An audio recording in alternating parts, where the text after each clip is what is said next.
it goes back to a global block pool that can be assigned to any size on demand.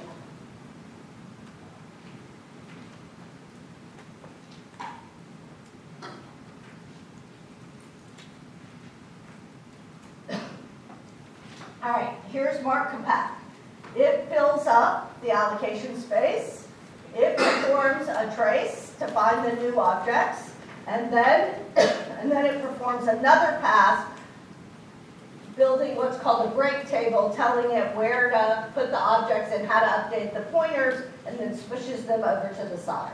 All right, sorry, I forgot my qualitative arguments about these collectors. And then I'm going to show you with some results, some performance results to back this up. So that allocation into these different size classes produces poor locality. What does that mean? The mutator, the application itself, has more cache misses because it requires more cache space. You bring in a cache line at a time. That free list has other objects on it that aren't necessarily being allocated right now when they get brought into the cache.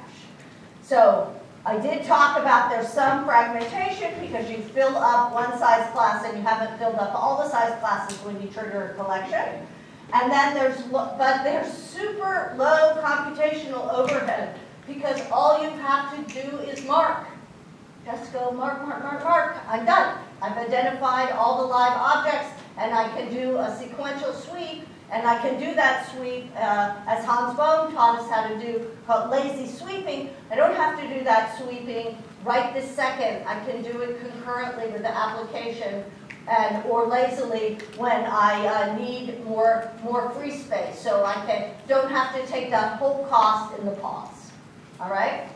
So has some good things, has some bad things. All right, for Mark Compact, it also has some good things and some bad things. So the bump pointer allocator has super fast allocation because you're just bumping a pointer. Like you don't have to look up any free list or anything. And all those objects are being allocated in space together while they're being used in time together. And so it uses the minimal amount of cache space. It works well with prefetchers, and it gives your mutator good application performance.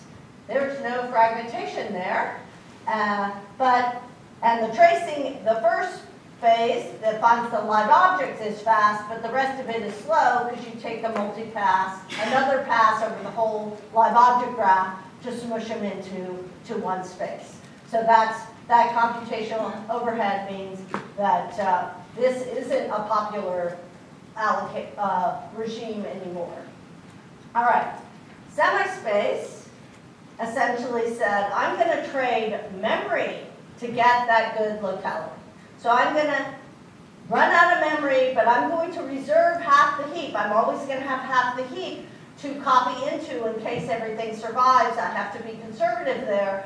And so I get pretty good, I get bump pointer, good locality. I get no fragmentation, but I have to spend double the memory space.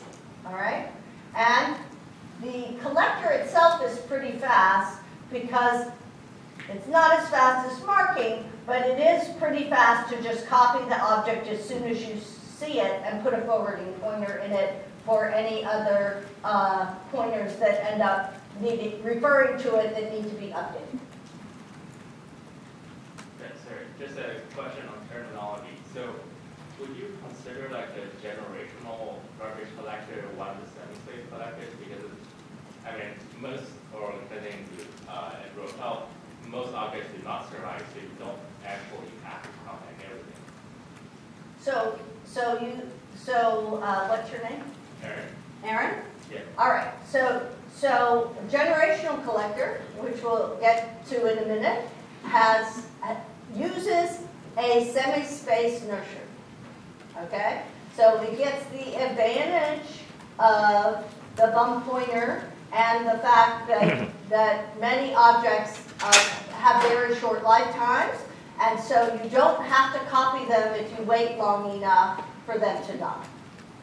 All right? And so then the OPL collector uses it still has to reserve enough if everything survives, but you basically move the boundary between the old space and the new space until you don't have enough memory, and then you do a whole heap collection. The OPL nursery is the best nursery sizing mechanism. It's a really good way to size your nurseries. It's dynamically sizing your nursery, where we'll continue to show a fixed size nursery, but down to a minimum. Good question, Erin. We'll get to that in a second. So any of, like, semi-space can be in your nursery or your old space, and you can, for a generational collector, you can mix and match any of these, but mostly the highest performing collectors have a semi-space bump pointer nursery, and then some other kind of old space heap organization. So you can mix and match. I've forgotten your name, sorry. Justin. I wanted to ask, I always get this mixed up. As I understand it, is it true that there are multiple kinds of fragmentation, like internal fragmentation versus another kind? External. Okay, I always get those. All right. Well, the confusion is, I can guess internal versus external, but which one refers to running out of starvation of heat on a normal operation of garbage collector over a long period of time? Okay. In the Mark suite, good question, internal versus external question. How do you refer to that? So in a free list, the individual size classes can have internal fragmentation because you've assigned them a size class, yet you're not using it. Okay? Internal. And then external fragmentation is the fact that if you reorganize the whole heap and got completely free memory, like if I had multiple size classes of the small size and I had one object, then I could fold those together and then I could get even more space, right? So external fragmentation is essentially about, I have a large object. In theory, I could go squish everything together, but in practice I can't, all right? So the internal is once you've assigned a size class, all right? And then I'll show you another example of external fragmentation in a minute. All right. Did I have another question over there? Two more? You can go first. Name. Come on, name. I'm William. What? I'm William. William. When you're measuring locality, are you just thinking about like allocation order, or are you doing some kind of like control flow analysis? Like how sophisticated is that? So locality is measured cache performance. Okay? So it's just about did you get a cache hit or not by where you put the object in memory. And then there's a whole literature on perfectly putting things in the cache in order to improve their locality. So your cache replacement policy also influences whether you get good locality, and the hardware software prefetching can also improve your cache hit rate. Or you can bypass. I wrote a nice paper on bypassing the cache or evicting objects, and that ended up in an Intel instruction called the temporal load. So if you know you're going to use something, but you're never going to use it again, you can temporarily load it and then and either put it in a buffer or evict it and not keep it in your cache. That had a cute name, evict me, but Intel didn't use it. They used a much more boring name. Lorenzo? Ricardo. I'm going to get closer here. You have a lot of names. I think I didn't fully understand why Mark Suite is so fast at marking, because if I understand right, in all of these, you you mark things and then you identify them by following the pointers. Is Mark Sweep faster at marking because like you don't have to get rid of old markings because no one's moving? Or? That's right. Okay. You have to reset the mark bits. The mark bits are usually in separate metadata, or they could be in the size classes. You can put the mark bits either place. But there's some security benefits to putting the mark bits elsewhere because, especially in C, where you could corrupt the heap, you don't want your mark bits corrupted, right? That either by accident or with malicious intent. Okay?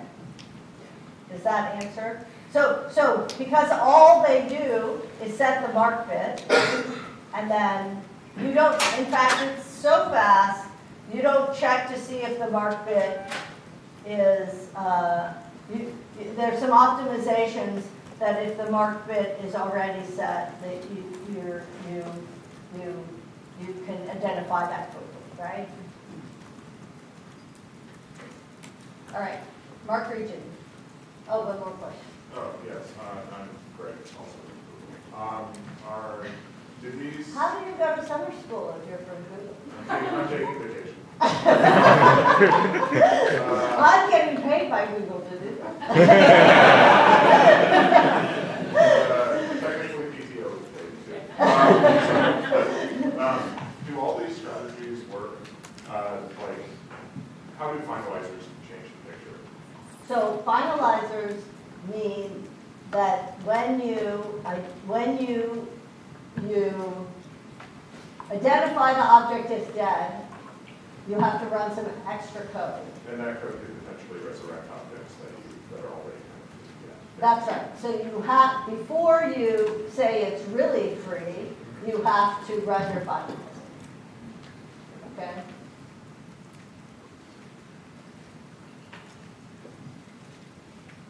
All right, mark region, pointer allocator. But it has to divide the region. It's not just using one continuous space. It's dividing up the regions into what we're going to call blocks in a second. All right? Performs the same tracing. It can leave the objects in place, or it can copy the objects. What I'm showing is just tracing, and the fastest tracing is leaving the objects in place. And if you have a lot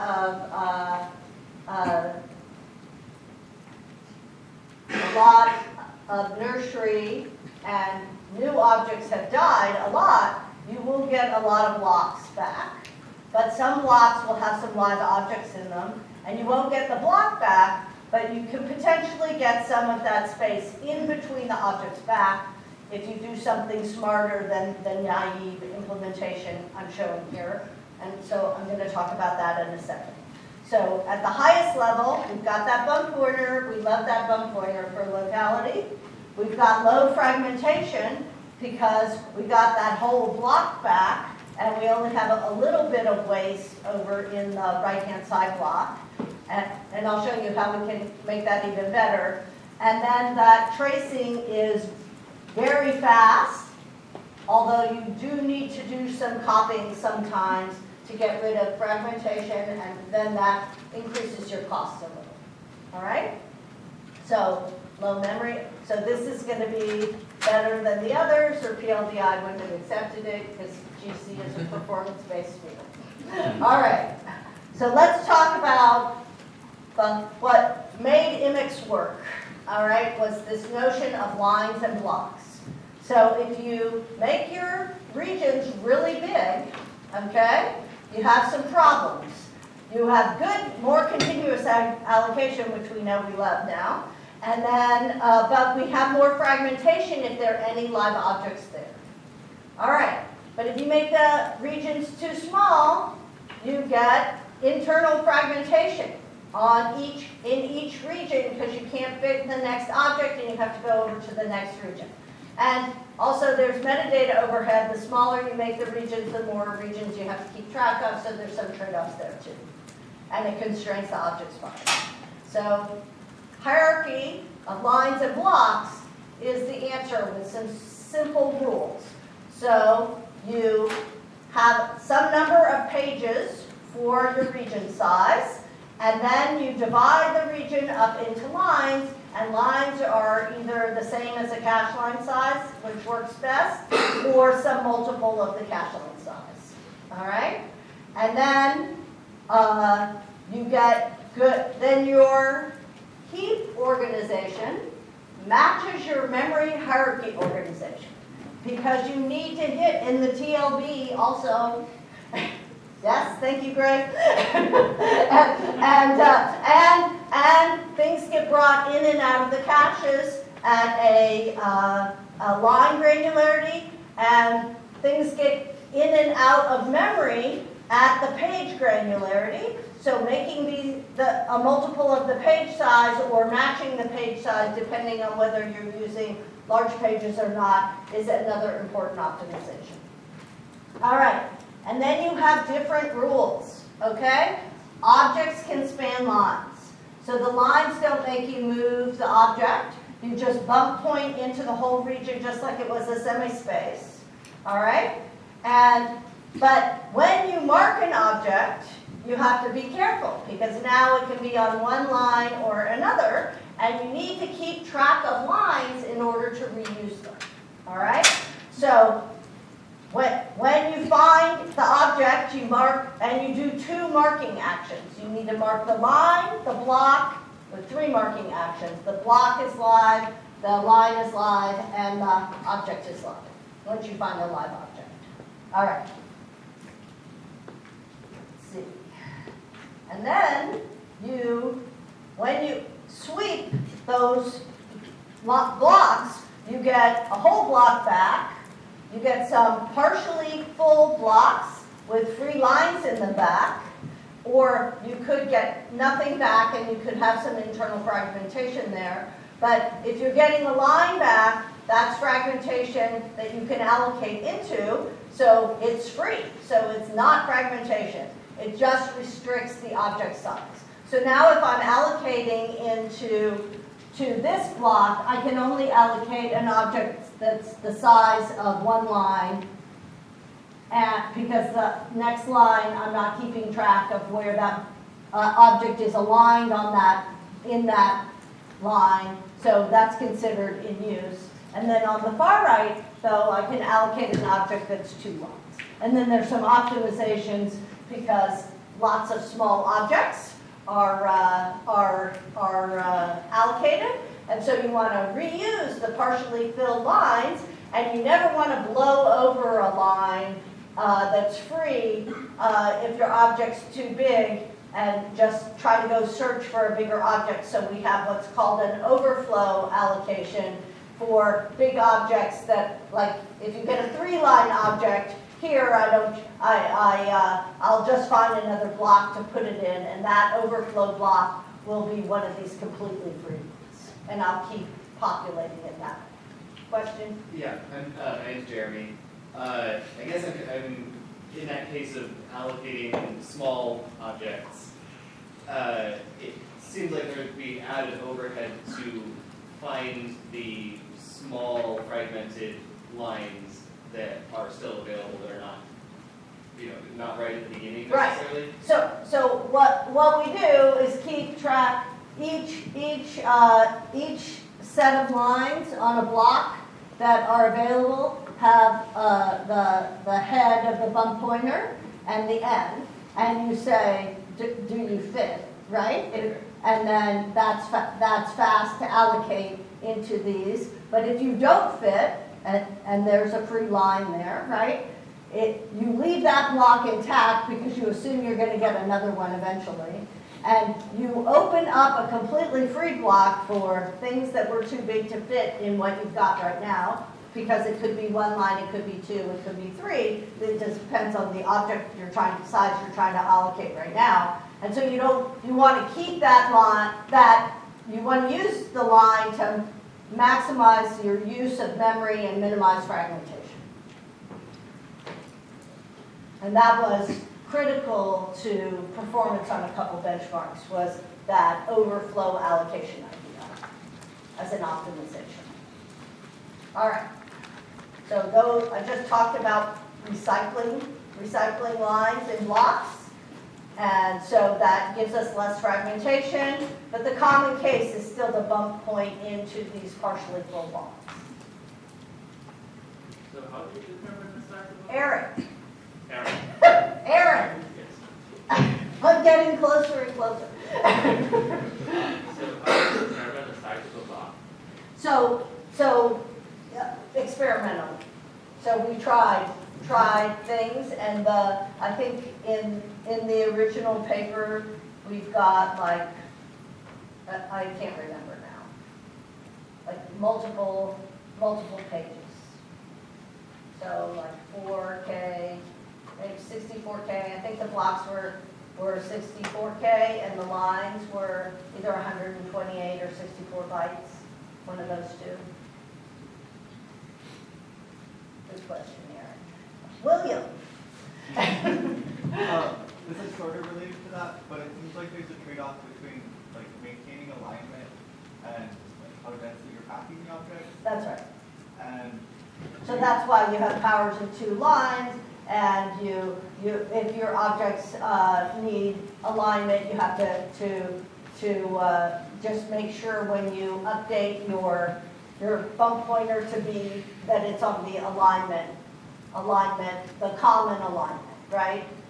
And then if you have multiple alignments, like some news can request a specific alignment, then you have to do special stuff in the allocator to get that, right? And then you have like, in that trade-off, and this question just asked, like, do you have, like, you open those as like tunable parameters, but you also want to do performance tuning of those? Yeah. You can punt this for later if you like. If you'd rather talk about it later. But when you're measuring the performance of these things, measuring performance seems so hard. So, sort of how do you standardize it? How do you make Okay, sure that I'll get to that in just a second. Justin, with a D. Bouncing off question, is this the detection of the cache lines dynamic with URV, or is it purely experimentation? Like, does the algorithm detect? So most architectures, good question. How do you tune this to the specific architecture you're running on? You could, all right? Because that's a published number. You can read the cache line size out of the hardware description. The OS has a hardware description thing that the compiler could read, so then you could encode that into your runtime if you wanted to match the cache line size. We ran on lots of different hardware, and so we were just trying to figure out one that worked in different cases for the experiments I'm about to show. All right, so sometimes, though, you want to defragment, okay? And so here, these two blocks have internal fragmentation, where the block on the far right only has two small objects in it, yet because it only has 4 lines in this example, they are fragmenting a lot of space compared to the space that they require. And similarly, the block on the left has space to fit it in. All right. So for the MX collector, in order to minimize the heap size that it required and to better use memory, we introduced an optimization called opportunistic defragmentation. And so how do we, the heuristic we use to identify that we need to do that is there's a lot of free memory and we didn't get to allocate enough of it. All right, so we keep a statistic that at the end of a garbage collection, we know how much live memory we have because we just marked all the objects and we keep track, and we know how much memory is in use in partially full blocks, and if that ratio is out of whack, we want to do some copy.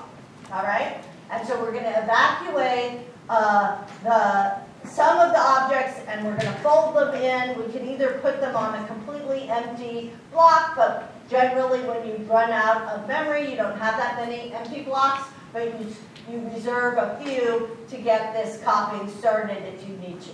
All right? And it uses exactly the same allocator that you use for the application, but now the GC is using that allocator to figure out where to put objects. So the one difference, though, is that we have to identify the source blocks and the target blocks. And so in this case, I'm showing that we identify the most fragmented block, and we use the statistics from the previous GC to do that. All right, so we don't compute that during the collection. We compute it every single time in the previous collection, so we have that information available. And so that I'm showing that I put my source block as the most fragmented one, because that's what our heuristics do. And then where I'm going to copy those objects into is the target block, and it has some free space sufficient for the objects that I'm going to try to copy. And if I run out of copy space, I just stop. I leave the objects where they are. All right? So then I do my mark phase, and when I see that when I'm marking that object over on the far right, I'm like, oh, it's in a source block. I want to go copy it to a target block. Where's the target block? Oh, great, it fits. So I put it in there, and then I mark that line, and that object is live. And then I do that. I find this other object is live, and then I copy the 2 more objects, and I'm done. All right? And some objects that I thought I was going to copy were dead, and so I don't have to copy them. And that's called opportunistic copy. And you can do that I just showed you how to do it in IMIX, but Bacon, Perry-Chang, and some other people who were on that paper that I don't remember also did this in FreeList, opportunistic copying to defrag. Aaron? So exactly how do you identify target blocks? The target block is just a fragmented block that has free lines in it. And that basically you can order the blocks by most fragmented to least fragmented, and so you're copying from the most fragmented into the least fragmented. And then you have to make sure you choose enough blocks for the source to fit in, right? So you need to have the memory statistics about what you expect to be able to copy into those, and those can be imperfect. Justin, did you have another question? Sorry, this will be a little ahead, but I noticed that when you're moving objects across lines, or that these objects may be, does it take into consideration the locality of the object, the target? Okay, so then. So now I'm mixing objects up together. They're no longer in allocation order after I do opportunistic copy, because I'm copying in the order of the pointers, but those pointers, the program follows those pointers too, right? And we have a paper on that, like 30-year-old, 20-year-old paper, I don't know, about how to identify the hot pointers. So you copy like if you have a tree and you're always going down the left-hand side first, you can copy in that same order if you can learn that about the program. My real question, because that's like a setup. Okay. I wanted to understand first what it's doing. My real question was about the phenomenon of no false sharing, the cache contingency that occurs. So false sharing is from parallelism. So if you allocate into a partially filled block in one thread, and then you free it and you allocate into it from another thread, you introduce the possibility of 2 threads wanting to use the same cache lines. Okay?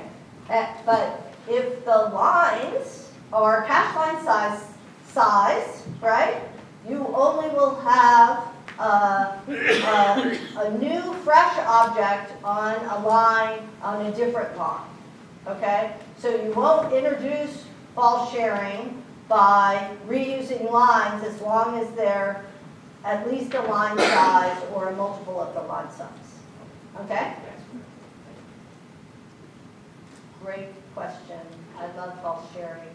I love fixing false sharing. How's that in the memory system? So Emery Berger's thesis on Horde and C++ memory allocation has a great description of preventing false sharing in through the global allocator for C and C++ in, I don't know, 1999, 2000. The Horde paper is in 2000. That paper got a Tested Time Award 19 years after. It has great insights about how to do parallelism, false sharing, and other good properties. All right. I love Emery. He's a professor at UMass still. No, right now he's a visiting scholar at Amazon, and I don't know if he's going to come back at the competition. All right. So now we're going to go. I started at 10:40. Just stay the time you want, that's fine. What time? I don't think I should do that.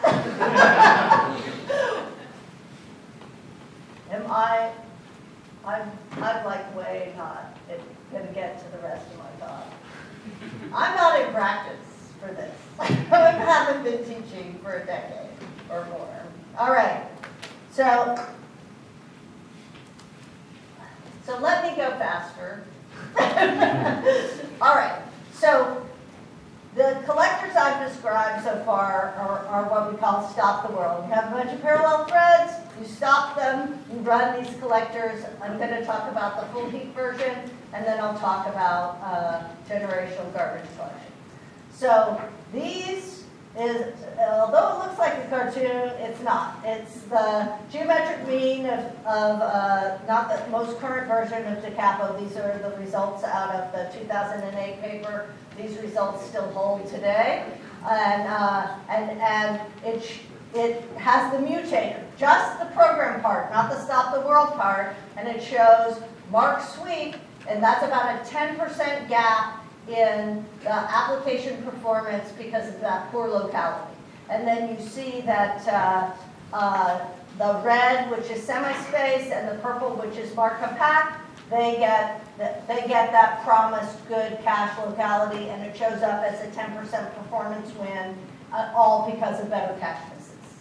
All right, then in the stop the world part, you see mark sweep kicks it here and gets a nice win and can run in a tighter heap, because I've shown the tightest heap on the left-hand side and the growing heap size to the right, and then time is the y-axis, so higher